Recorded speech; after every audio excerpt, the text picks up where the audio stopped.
কি করা হয় বলেন তো?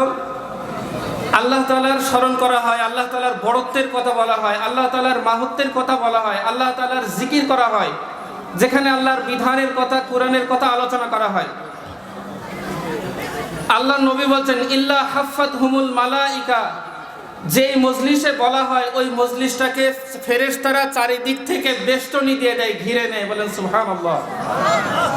এই যে আমরা বসে আছি, অল্প কিছু মানুষ দেখা যাচ্ছে, এই অল্প কিছু মানুষকে আল্লাহ তাআলার রহমতের ফেরেশতা এরকম বেষ্টনী দিয়ে আছে, আমরা দেখতে পাচ্ছি না।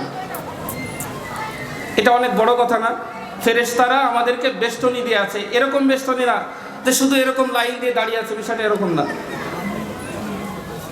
একেবারে ফেরেশতারা দাঁড়িয়ে আছেন, তাদের উপরে ফেরেশতা, তাদের উপরে ফেরেশতা, একেবারে আসমান পর্যন্ত ফেরেশতারা আমাদেরকে গোল করে ঘিরে এখানে দাঁড়িয়ে আছে। সুবহানাল্লাহ। আল্লাহর নবী বলছেন ওয়া গশিয়াহুমুর রাহমা, ফেরেশতারা দাঁড়িয়ে আছে, গোল করে ঘিরে দাঁড়িয়ে আছে, বেষ্টনী দিয়ে আছে।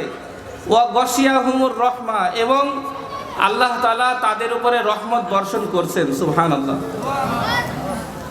ওয়া নাযালাত আলাইহিমুস সাকিনা, এবং এই মজলিসের মানুষদের প্রতি আল্লাহ তাআলা সাকিনা নাজিল করেন, প্রশান্তি নাজিল করেন, দিলের দিক থেকে প্রশান্তি হয়।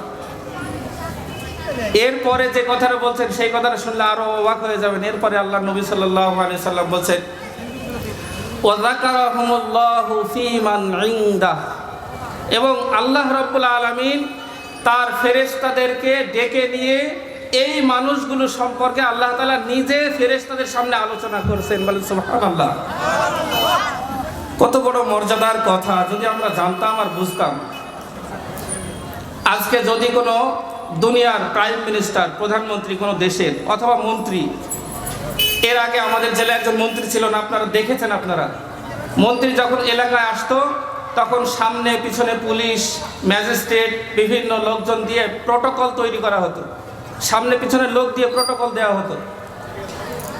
আমরা মনে করি হয়তো এই প্রটোকলের কি না দাম, কি না মজার, কি না সম্মান। ওই সম্মান তো থোড়াই কিছু, যেখানে আল্লাহ রাব্বুল আলামিন ফেরেশতাদের দিয়ে কুরআনের মজলিসকে প্রটোকল দেন। সুবহানাল্লাহ। আল্লাহ তাআলা নিজে এই মজলিসের কথা ফেরেশতাদের মধ্যে আলোচনা করেন। এর চেয়ে বড় প্রটোকল আর প্রশংসার কথা কি হতে পারে? এটা হচ্ছে এক নম্বর কথা। আমি এটা বললাম এজন্য যে আমরা অনেকেই জানি না যে আমাদের মর্যাদা কি। এই যে এখানে বসে আছি, মনে করছি যে মাহফিলে এসে বসে আছি, এই তো। আপনি মাহফিলে বসে নেই, বরং আল্লাহ তাআলার রহমতের ভিতরে বসে আছেন।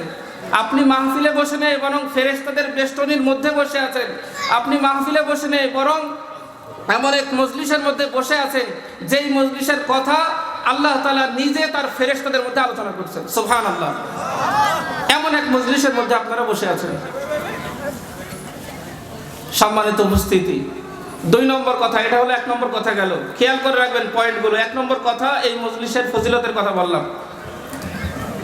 দুই নম্বর কথা, এই যে আমরা মাহফিলে শুনতে এসেছি, শীতের রাত, অনেক কষ্ট, কনকনে শীত, ঠান্ডা, এর মধ্যে জুবুথুবু হয়ে এসে বসে আছি।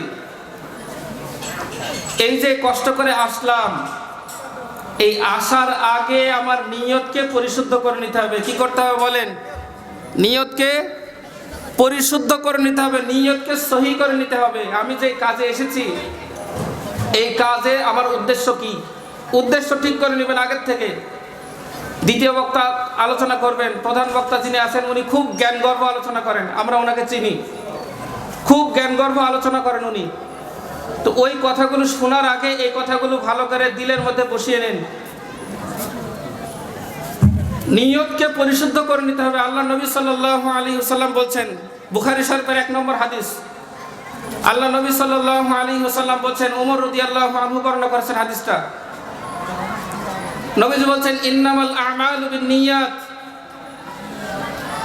প্রত্যেকটি কাজ তার নিয়তের উপরে নির্ভরশীল। প্রত্যেকটি কাজ, আপনি নামাজ পড়ছেন, নামাজের আগে নিয়তকে আপনাকে ঠিক করে নিতে হবে। আপনি রোজায় আছেন, রোজার আগে আপনাকে নিয়তকে ঠিক করে নিতে হবে। আপনার যেই কাজগুলো